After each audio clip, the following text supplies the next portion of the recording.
Captain's log, stardate 42448.3. Things have gone seriously wrong. The inhabitants of Cherbus 2 have captured my chief of security, and my first officer and chief science officer are late in reporting in from their rescue mission. I'm afraid that they have been captured as well. I am recording this log because I have every intention of leading the next away mission. My crew is in this situation because of my decisions, and I refuse to send anyone else down there while I stay here. As such, I want it to be on the record that the decision to help the people of Cherbus 2, in direct violation of the Prime Directive, was solely my decision, and that no one on my crew should be held accountable for the actions taken under my direct orders. End log.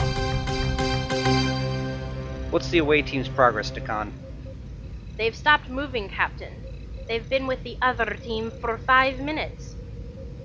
Far longer than it would be if they'd freed them. That would be a fair assumption, Captain. Out of the frying pan, Captain? I'm afraid so, Lieutenant. Bridge to Dr. Savar. Savar? Doctor, meet me in Transporter Room 4. Bring your med kit. I'm not sure if your skills will be needed, but I want you along just in case. If you insist, Captain. Do you think someone's been injured? There's no way to tell. I want him on hand, though, just in case. For their sake, I certainly hope not. Won't Savar's alienness be startling to the inhabitants? This coming from a Caitlin? My apologies, sir. I didn't mean to... I know what you mean, Dakan.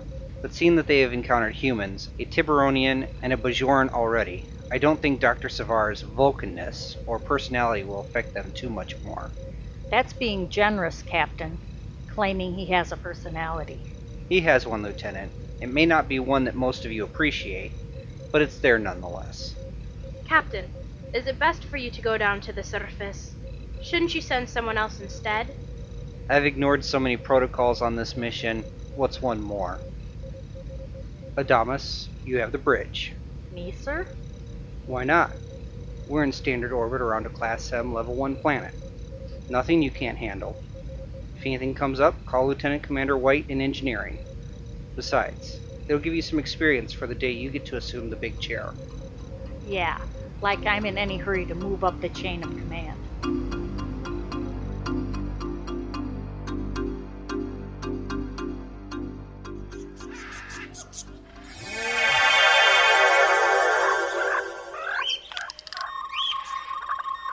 Good. We're only 100 meters from the campsite. And why couldn't we beam directly into the camp? First, the camp is built on a mineral deposit that is following up our equipment. That's why the observation team needed to amplify all their equipment while they were here. Even if the transporters had been able to set us down right in the middle of their camp, I wouldn't have wanted to.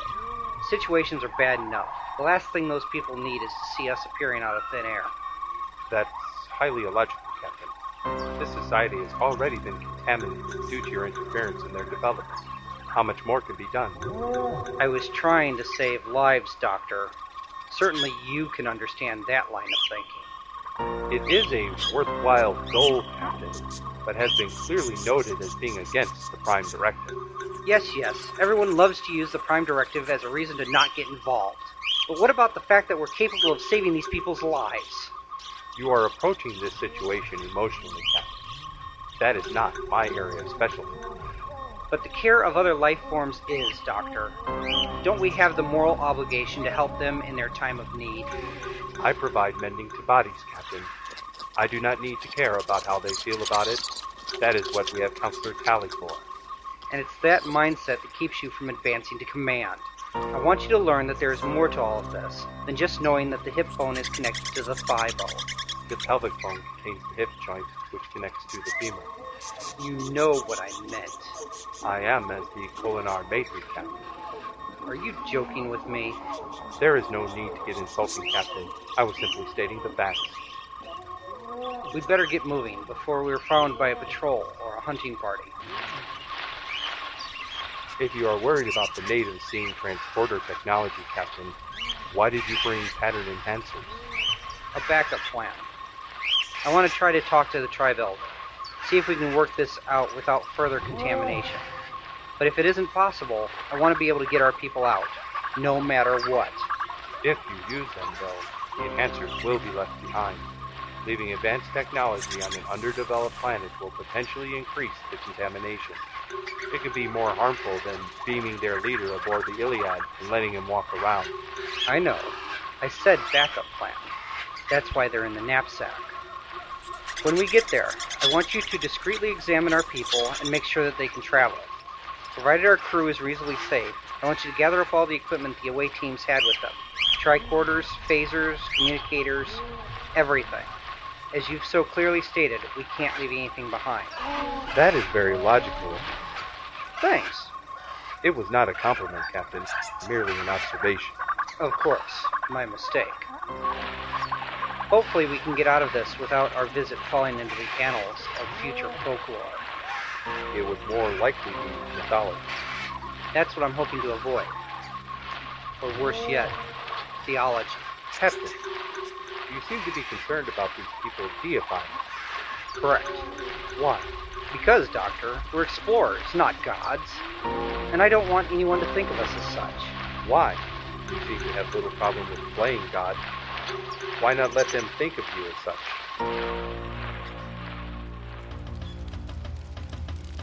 Strangers awake. They make noise? No. Cover mouth so cannot speak. Good. Scare little ones. Apparently, the universal translators have managed to get enough of a sampling to work. But did not work earlier to allow either team to be understood. It needed a strong sampling for it to translate correctly. Exactly. What do we do with? Don't know. We kill them. Burn his offering to Sun God. No. Maybe from Sun God. No. Sun God sent creatures with our words. You saw. First ones throw out fire from sticks. Make marks on ground, but not burn earth. Monsters! No monsters. Did not fight. Would it not be more logical to avoid direct interaction with the natives and simply remove our people from the area? Probably. But then there would be more mystery surrounding us. Maybe if I speak to the Elder, show them that we aren't monsters or gods, it can minimize the impact that we've had here. Highly illogical, Captain. I know. It isn't the first time and it won't be the last. Go find the away teams. Make sure everyone is okay and get them ready to leave. We kill them. No. Will not allow. You lead us, or let someone else lead. I, tribe leader. I, oldest. My words roll. Let us do what must be done. Must think more. Elder! Monster! I'm no monster. I'm a friend. Monster! He speaks. We hear words. That's right. You can understand me. We learned your words. Demon! Quiet. We listen. Thank you, Great Elder. My people and I, we come in peace. We will not fight you. Why here? We come from a place far away from here and traveled long distances to meet you. We watched from afar to learn from you. We see your magic. What do we teach you? We don't have magic. We just do things differently than you. We have different ways. It doesn't make us better than you. No say better. You not better. No. Not better. Wrong words. Just different. I want to take care of my tribe, just like you take care of yours. I gotta try. Protect. That's right. You and I, we are the elders of our tribes, and it's up to us to guide and protect them. Make sure they don't come to harm, and make sure that they don't do anything wrong. Heard. Yes. Sometimes it's very hard. But not hurting my tribesmen was the right thing. It was good. They no hurt. That's right. And I thank you for not hurting them. No. They no hurt us. Ah, I understand. That's right. Because they didn't harm your tribe, you didn't harm them. Yes, that's what's said. Of course it was. As one elder to another, I ask that you let my people go. I want to take them back to our home. You go far away. Yes, we'll go far away and not disturb you again. First we eat, elders feast, and talk peace. Thank you. Do you have fruit or roots to eat? Eat meat, not plants. We not animals. Silence! Plants not good. Make tribe sick. I know. But not all plants are bad. Some are good. What plants good? What if you allowed my people to help, and we gather good plants and eat together? Poison! Trying to poison us! No. They no hurt us. You not leader. You not guard. I guard. Tribe no I guard. I speak for tribe. I speak for tribe. Not you. Tribe not follow you. Take 2 caves and hold. The elder said to take him. Grab him. I got his arms. We take him to take him. Take him away. Wait until friends leave. You not lead tribe. Not go to cave. Will he be fine? He fine. We hold until come. Take care of tribe. Even stupid ones. I know the feeling. My tribe's healer is with my people. You know where people are. You don't take them. No, I didn't take them. I wanted to show you respect. Have you release them? Respect. I show respect. Release your people. We must free them. The elder Thank you, will Elder. struggle. I will do what Savar. the elder wants. You can bring them out now. Yes, Captain. Is everyone all right? Yes, sir. Much to all of our relief. No one wanted the good doctor practicing on them. Is everything all right out here, Captain? Yes, Commander. Do we have everything that we came in with? Other than a bit of bruised ego? Yes, sir. You did the right thing, Lieutenant. In the end, everything's going to work out okay. We're going to help this tribe gather food to eat for a feast before we go far away. We're going to help them gather fruit and roots, Captain? Exactly. After we eat a feast together, and they realize how tasty they are, our mission, visit, will be complete. How did you... That's why they pay me the big bucks. Ah. What pay?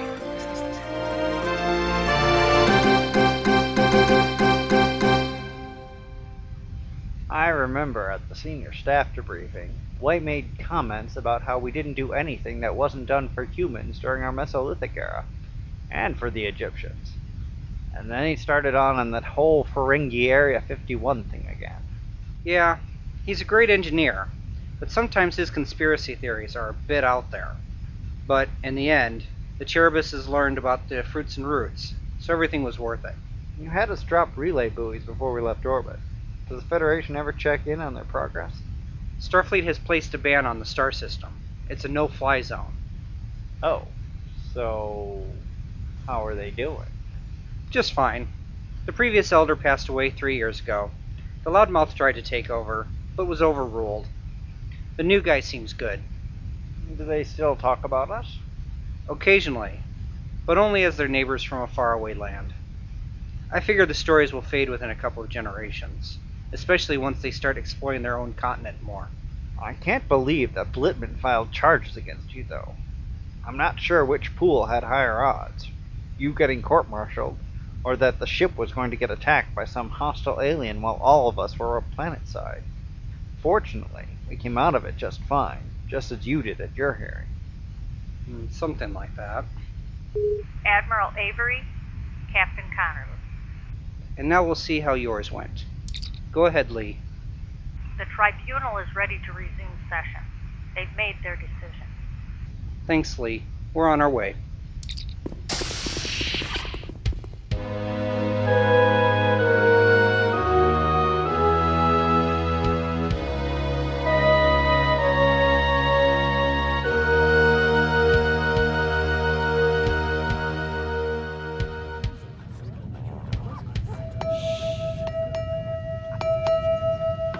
This hearing is hereby reconvened.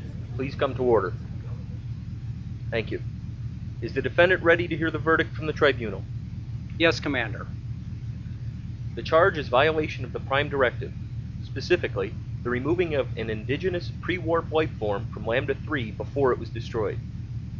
Captain Thomas, what is the tribunal's decision?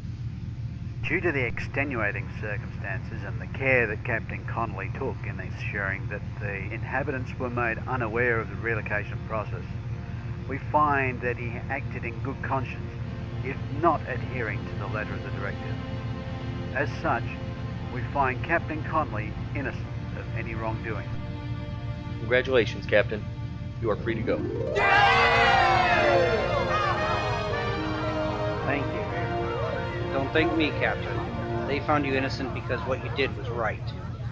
It may have been right, but so was Commander Keiss. What I did was a violation of the Prime Directive. How can you be beating yourself up, Patrick Michael? You won. But the fact is that the Prime Directive says I shouldn't have interfered. Can we really win if the law can cost lives? What you need to remember is that the Prime Directive, while more than a suggestion, is not a be-all, end-all. It takes people with wisdom and morals to interpret it and make sure that the spirit is adhered to, if not to the letter. The problems occur when people go to one extreme or the other, making it an absolute or ignoring it completely. The Tridoras needed your help. If you hadn't gotten involved, the entire race would have been wiped out. You moved them from their dying planet to Lambda 4, a more stable environment within the same system. You did the right thing, Captain. And the captains saw that. They made sure that right won out over bureaucracy. Your inquiry was a closed session, Avery. I don't remember ever hearing the verdict. How did you get off? I didn't. What? I was found guilty. There's an official reprimand on my record to this day. They didn't see a need to remove my captaincy, but they also wanted to make a point with me. To be honest, Admiral, I don't remember any significant change. It must not have worked. Oh, but it did. I learned that even Starfleet could make mistakes, even as good of a system as it is. After all, a part is only as good as the whole. I also learned that, if it was in my power, I would make sure it didn't happen again. Admiral, are you saying that you fixed this ruling? I'm saying that we must learn from our mistakes. If we don't, we are doomed to repeat them. And saving lives is never a mistake.